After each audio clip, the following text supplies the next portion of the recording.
Yes, you messed. We're here with Beth Williams of Beth Williams Studio on Pleasant Street. What's the address here, Beth? 17 Pleasant. And what are we going to give a demonstration of right now? I'm just going to do a quick tablet bead that has a little lobster or an impression of a lobster on it. And how did this whole thing come to be? Because you challenged me to do it. Because I saw you post a picture of one where? No, you saw me post a note to Lynn Parisi on Twitter. Right. About a fish bead that I was going to do for her. Right. And you said you thought a lobster bead would be cool. And you said, I can do that. There you go. So we're going to show how you do it. Okay. Ready? I am ready. Okay.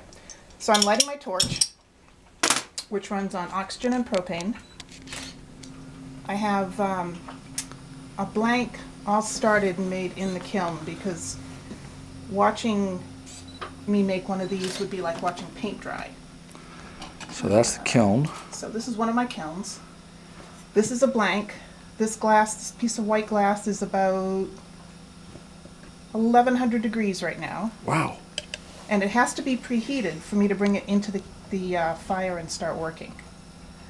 So, oops, I don't have my magnifiers.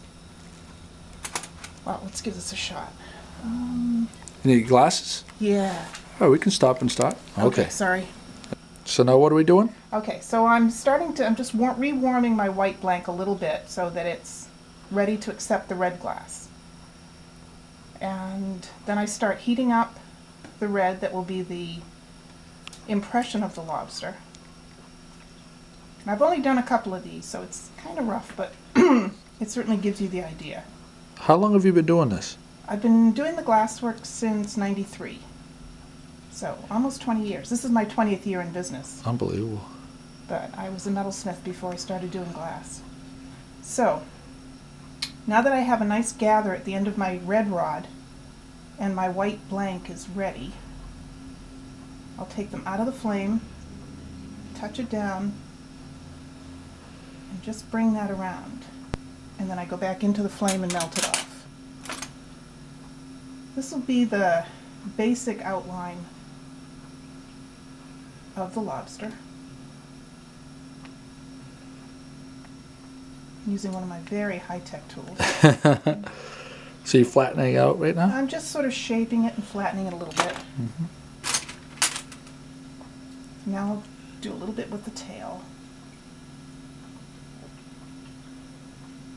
I have to keep it warm because if I let it cool down too much and then go back in, it will shatter.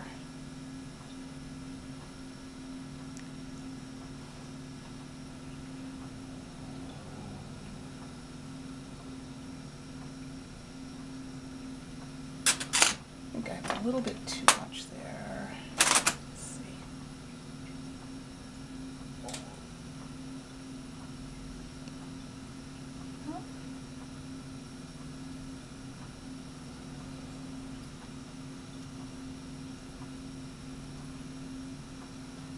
My hands are shaking. No worries. Is that last cup of coffee? You mean there's more than one? On a good day, yes. So again, I'm just trying to make an impression here.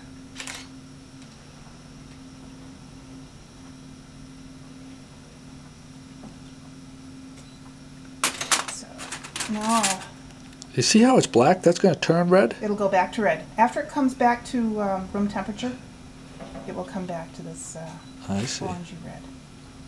Some of the red colors, reds and yellows, are tough to work with because they do go black. And it's good and it's bad because you can tell where the temperature range is once you know the glass well enough. Ah, that's right. So I can use it almost as a tool. So now I'm going to start The claws? the claws. Ah. And I want to get this little piece here kind of tucked in.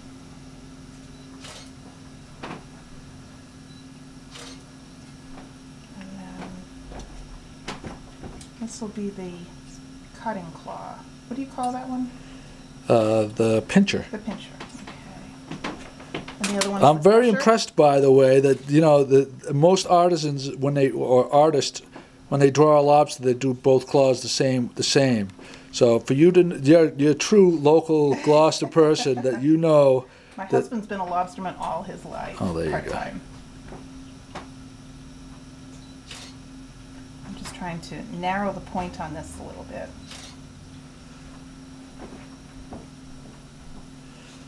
Now for the crusher. Yep. I want to give it a little more mass on the side. Very authentic lobster. Wow.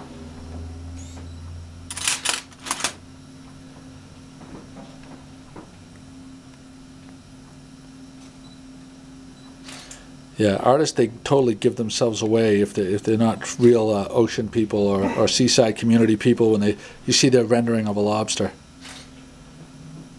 And if it doesn't have the two different size claws. This is cool. Oh my God, it's coming out really cool. Okay. Get a little bit more detail back here.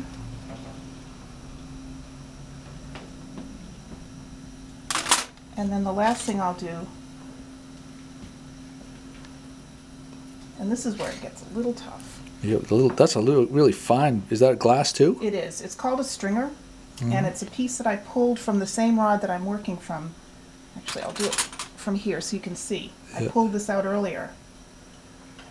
And if I let the heat really get to it, it just melts into a ball.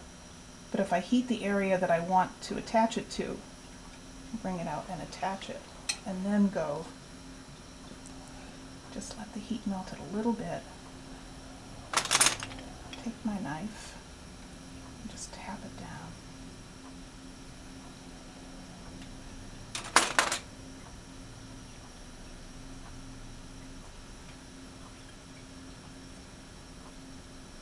And usually I would see the antenna going to the back, but I couldn't possibly get these to stay in place being this thin if they weren't attached. How much margin for error do you have here? This is just fun. Yeah. You know, if I were doing this as a serious thing, and this is just for fun too, sticking his little eyes on here.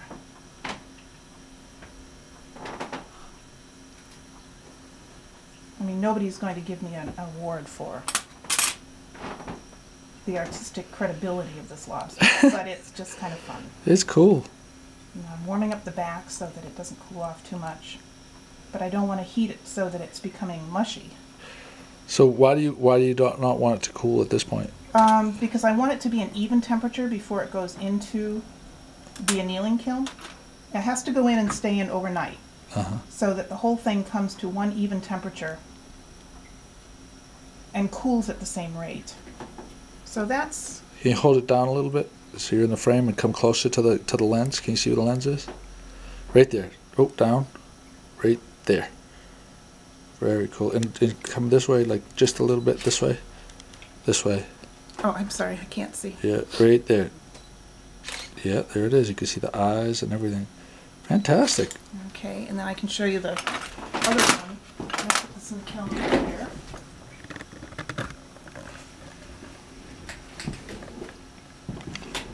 And then this is the one, the original one that you saw. Let's see. I could take this off. Yeah, you don't need this now. And there you go. Depth perception gets all crazed with the glasses.